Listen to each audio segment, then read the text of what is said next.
你搞咩啊，阿鵬？我係啱咁啱嘅，咁啱今日咧就嚟到斗門啦。今日即係好臨時嘅，食完中午飯，跟住咧就話嗰邊有個筍盤喎，過嚟拍一拍，咁啊就嚟咗斗門呢邊啦。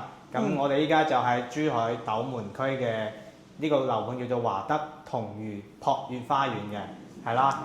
今日咧呢個盤咧我就未睇過嘅，係啦。我都係第一次過嚟睇一睇，聽講呢個盤呢個景觀係非常之靚嘅，而且啲戶型呢都係好實用嘅。咁我依家就嚟到19樓啦，我依家帶大家入去睇一睇我哋呢個樓盤，究竟有邊度有驚喜啦？好，鏡頭跟住嚟，我哋入去睇一睇先。入門口呢度係有一個防火門嘅，跟住呢度呢就係我哋陣間睇嘅戶型。呢個入嚟呢。呢個走廊位呢，就係你自己可以用到嘅。呢度都獨門獨 lift 啦，獨門獨戶啦，呢個位置你自己可以用晒嘅，係啦。咁入到嚟呢，首先睇下呢個衣櫃，呢個鞋櫃，已經幫你整好晒嘅，呢啲都係交樓標準。跟住仲有呢個西門子嘅呢個開關啦，係咪？有齊晒呢啲收納空間嘅 ，OK 喎。跟住入到嚟嘅感覺就係呢個啦。成個橫廳嘅設計係咪好闊啊？呢個廳，跟住先睇睇陽台呢個感覺。哇！呢個似曾相識啊！我之前喺其他地方有見到呢個景觀，就睇中山湖公園嘅。咁依家我哋睇翻呢個景觀，你睇下前面就係我哋嘅河景，跟住前面呢啲都唔會起嘢嘅。你呢個視野呢係唔會再遮擋嘅，係啦。而且今日嘅天氣咧又有少少即係落雨，有啲雨濛濛嘅感覺啊，情深深雨濛濛嘅感覺，係啦，所以成個 feel 有啲詩情畫意嘅感覺，係啦。而且你呢個走廊位幾長，係咪？哇！呢度我上次講嘅可以好似南灣首府185平嘅嗰個廳咁闊，可以打高爾夫啦，係啦。咁入翻嚟咧，首先我哋咧就睇一睇廚房嘅位置。廚房咧就唔係好大嘅，比較細啲，但係其實都夠用嘅，我覺得。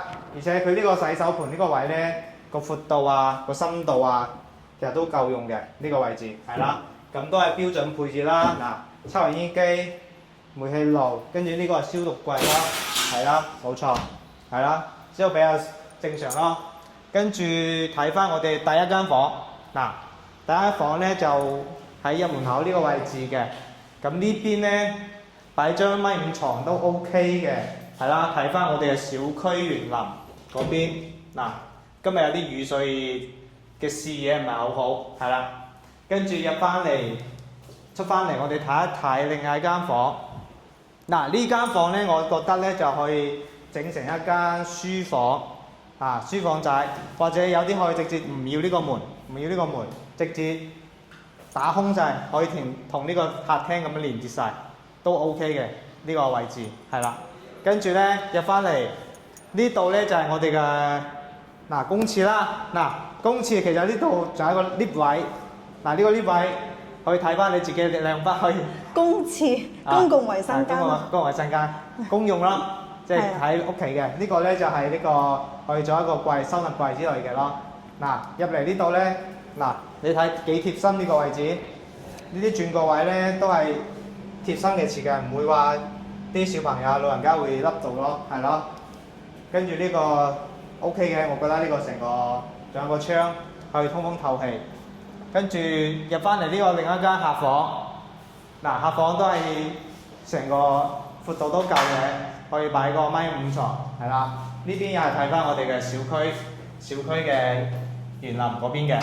係啊，成個 feel 都還可以，冇錯，係啦。跟住我哋出翻嚟睇翻我哋嘅主人房。主人房呢，睇下有冇驚喜啦。呢度呢，入翻嚟，哇！